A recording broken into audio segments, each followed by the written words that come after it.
Hello everyone, and today I'm going to be showing you how to stop Google spreadsheets from rounding numbers. So this is a real simple fix actually. As you can see here, we've got $28.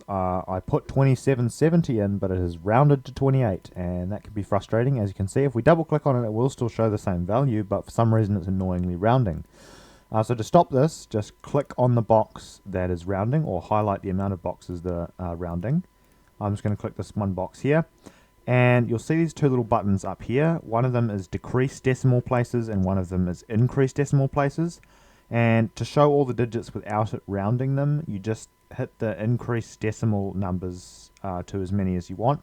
As you can see, now it is 2770, and that's basically fixed. If you want it to round for some crazy reason, then you go ahead and hit the decrease decimal places and it will show the rounded number, but I do not want that, and this has been driving me nuts, and I finally figured out how to fix it, so here's a tutorial on how to stop that from happening.